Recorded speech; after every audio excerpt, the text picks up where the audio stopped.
Kamusta po kayo? Bago po ang lahat, first things first.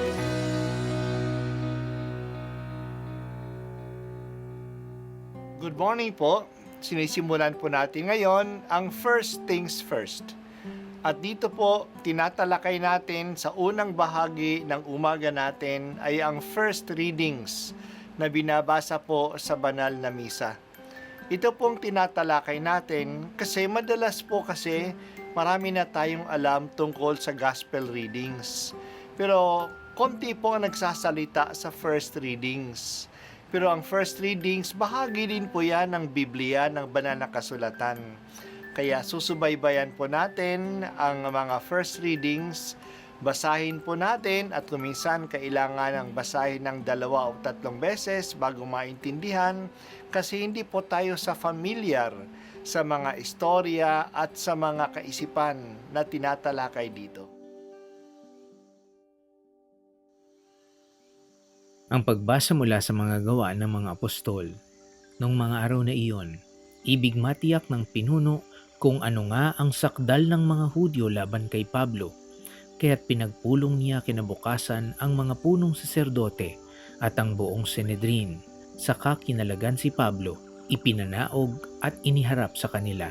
Alam ni Pablo na dooy may mga Saduseyo at Pariseyo, kaya't sinabi niya ng malakas, "Mga kapatid, ako'y Pariseyo, anak ng mga Pariseyo, dahil sa pag-asa kong muling mabubuhay ang mga patay, ako'y nililitis ngayon." Matapos itong sabihin ni Pablo, nagtalo-talo ang mga Pariseyo at mga Saduseyo at nahati ang kapulungan. Sapagkat ang sabi ng mga Saduseyo, hindi muling mabubuhay ang mga patay at walang anghel o espiritu. Subalit ang mga Pariseyo na may naniniwala sa lahat ng ito. At lumakas ang kanilang sigawan. Tumindig ang ilan sa mga eskribang kapanig ng mga Pariseyo at malakas na tumutol. "Wala kaming makitang pagkakasala ng taong ito. Ano kung may isang espiritu o isang anghel na nagsalita sa kanya?" At nang maging mainitan na ang kanilang pagtatalo, natakot ang pinuno at baka lurayin nila si Pablo. Kaya't pinapanaog niya ang mga kawal, ipinakuha si Pablo at ipinasok sa kuta. Kinagabihan, tumayo ang Panginoon sa tabi ni Pablo at sinabi sa kanya, "Lakasan mo ang iyong loob. Nagpatotoo ka tungkol sa akin dito sa Jerusalem. Ganyan din ang gagawin mo sa Roma." Ang salita ng Diyos. Salamat sa Diyos. Marami pong pangyayari ang nilalaktawan ng first readings natin mula sa Acts of the Apostles.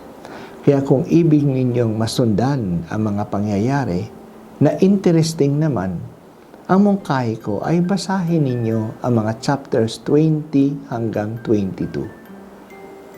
Nakarating na si Pablo sa Jerusalem at sumamba siya sa templo ng tulad ng maraming mga Hudyo. Minsan nagpunta siya sa templo, nakita siya ng mga Hudyo na nakadibati niya sa ibang mga lungsod ng Asia at Grecia sa kanyang pagmimisyon. Pinagkaguluhan siya ng mga Hudyong iyon at nagkaroon ng layot. Nandun pa rin ang kanilang galit at sama ng loob sa kanya. Dumating ang mga Roman soldiers at dinampot si Pablo na nakita nila na siya ang sentro ng gulo. Upang malaman talaga ang issue tungkol kay Pablo, pinatawag ng mga Romano ang Sanhedrin at dinala doon si Pablo. Napansin ni Pablo na sa Sanhedrin ay may mga pangkat na binubuo ng mga Saduseyo at ng mga Pariseyo. Ang mga Saduseyo ay mga Hudyo na hindi naniniwala sa mga anghel at sa muling pagkabuhay. Ang mga Pariseyo naman ay naniniwala sa mga ito. Nagsalita si Pablo at sinabi niya na siya ay isang Pariseyo. Na siya ngayon ay nakasakdal dahil sa kanyang paniniwala sa muling pagkabuhay. Nung marinig ito ng mga pangkat ng mga Pariseyo, ipinagtanggol siya at kinalaban naman siya ng pangkat ng mga Saduseyo. Nagkagulo sa Sanhedrin. Halos magbugbugan sila. Dumating ang mga Romano at kinuha si Pablo na binubugbog na ng iba. Kinulong si Pablo ng mga Romano. Isang gabi, nagkaroon si Pablo ng pangitain na sinabi na Panginoong Hesus sa kanya na siya ay magsasaksi sa kanya sa Jerusalem at pati na sa Roma. Si Pablo ay binilanggo ng mga Romano sa Jerusalem dahil sa dalawang dahilan. Una, nandyan yung puot ng mga Hudyo na galit sa kanya sa mga lungsod kung saan siya nagmisyon. Pinagbibintangan siyang sinisira daw niya ang mga kaugalian ng mga Hudyo.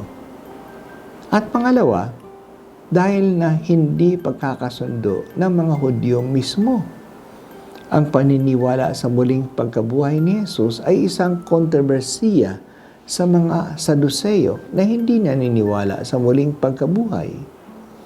Naging mainit ang dugo nila kay Pablo at sa mga Kristiyano kasi kung si Jesus ay talagang muling nabuhay, di mali pala sila. Mali pala ang mga Saduseyo. Base sa dalawang dahilang ito, wala naman talagang kasalanan si Pablo sa harap ng mga Romano. Dinampot lang siya ng mga Romano upang iligtas siya. Pero ang nangyari na siya na ang ikinulong at halos 2 taon siya na nasa kulungan ng mga Romano sa Jerusalem at sa Caesarea na wala naman siyang kasalanan. Ang mga Roman officials ay nag-aantay lang ng lagay para mapalaya siya o parang hatulan siya. Kinuha ni Pablo ang pagkakataon na nasa kulungan siya na patuloy ipayag si Jesus na muling nabuhay kahit na nga sa mga kawal ng mga Romano na nagbabantay sa kanya. O Panginoong Jesus, hindi mo pinababayaan ang mga umaasa sa iyo at nagpapalaganap ka ng iyong kaharian. Pinalakas mo ang loob ni Pablo. Nagpakita ka sa kanya. Palakasin mo rin ang loob namin na ipagpatuloy namin ang pagsasabuhay ng aming pananampalataya. Sa pagsasabuhay na ito, ipinagpapatuloy namin ang aming pagsasaksi sa iyo.